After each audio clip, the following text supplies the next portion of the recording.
Brian Powell of I Run Far here with Kilian Jornet after his win at the 2014 the Rut 50k. Congratulations, Kilian. Thank you. Did you have fun out there today? Yeah, it was a really enjoyable race. I think it was a good mix, as I said before, between the first part really runnable and the second part really technical. So it's fun to have these like completely different kind of runs and enjoy with people like with Sage and with Manu Merillas and Tom Owens and many people. So it was really fun. Because you've run some mixed races in the U.S., but this one was more fun. Or I really like I like to change, so I like to do a race like that, and then races like Serginal or like a Western that they are flat or and then vertical case, and it's fun to change, just to don't do the same every time. Gotcha. Well, you had a great run out there. Must have felt good. Yeah, and it was I was feeling really good. Yesterday I feel good in the vertical K, and today I start really slow. I have some problems with the headlamp too. Oh no! So I start pretty slow, and yeah, then it was really fun. Really, yeah. In the technical part, just try to push and to enjoy, and the weather was good, so it was all following. Yeah, I mean, I think on the web yesterday you made some comments. People were talking about is sky running or this sort of race just trying to be as hard as it can be, but that's not the way you see it, I don't think. Yeah, I don't think it's like the longer races too. It's like we want to do longer and longer and longer, but I think it's important to make the difference in between a race it's hard because it's long or a race it's hard because it's technically more difficult. So probably it's not that it's extreme, because this race it's technical. Yes, it has some rocks, but is not exposed at all. Like you can fall everywhere. You will not get seriously injured.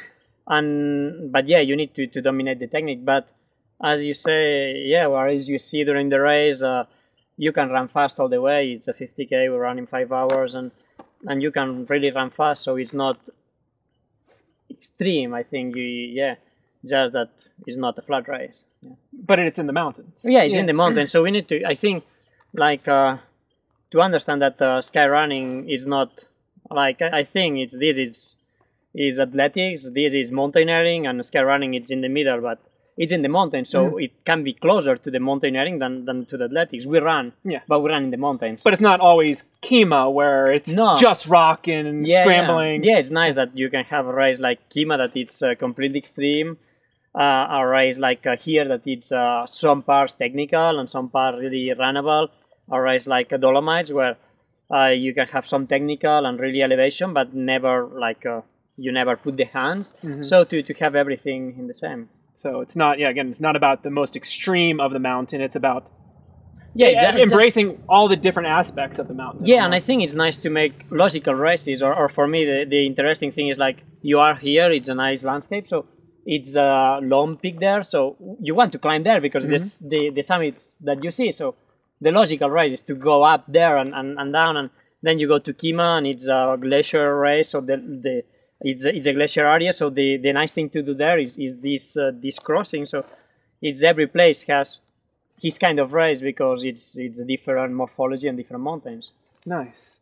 You won the Ultra Skyrunner series. Do you even know how many Skyrunner series you've won at this point? Or the Ultra is the second year. I win last year and this year. And last year it was also battle with Sage in the last race to battle for the victory. This year too, I'm really happy that Sage.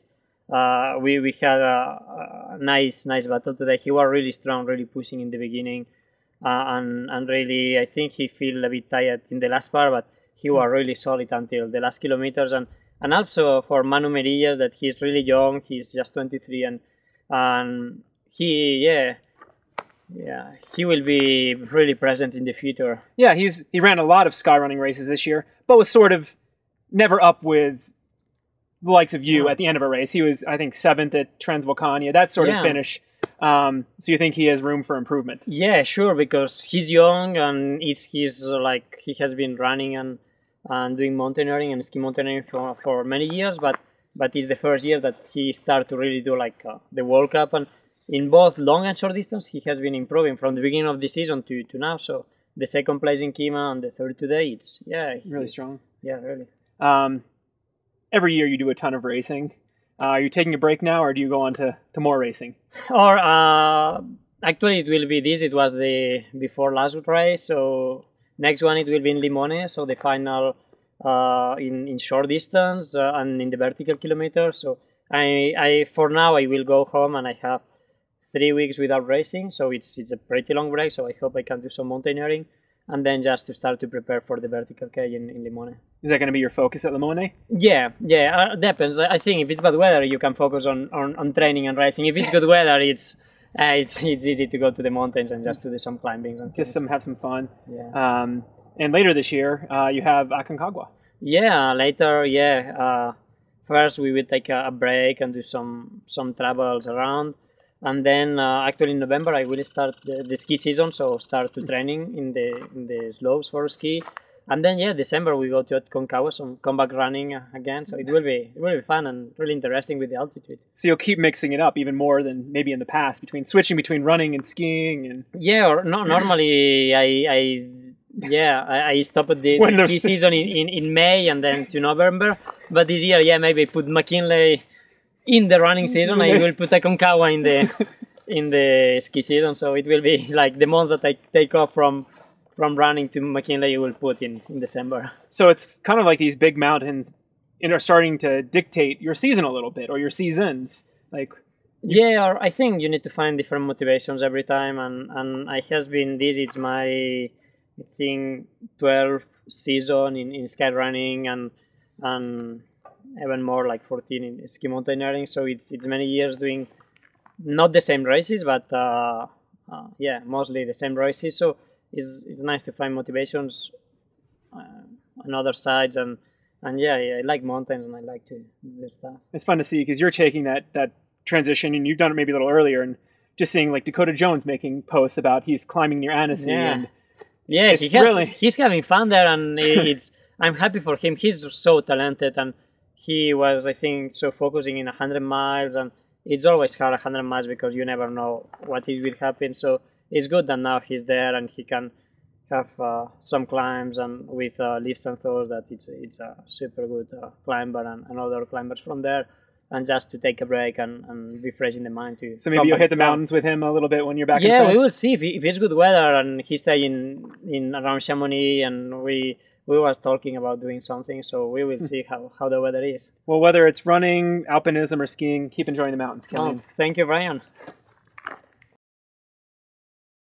And a bonus question for you. It's been a long season already for everybody, and you're here with a bunch of your Salomon teammates. What's the most fun part of being on the Salomon team? I think it's a really good ambience. Like everybody cares about racing, but it cares more about have fun, and like when we go training together, it's just to go out in the mountains, and then it's a good ambience. Like we like to eat together, and we like to party together, and just to have fun. And I think it's a really friendly ambience that everybody thinks about racing, but nobody takes really seriously. Okay. Well, have fun tonight. Yeah, we will.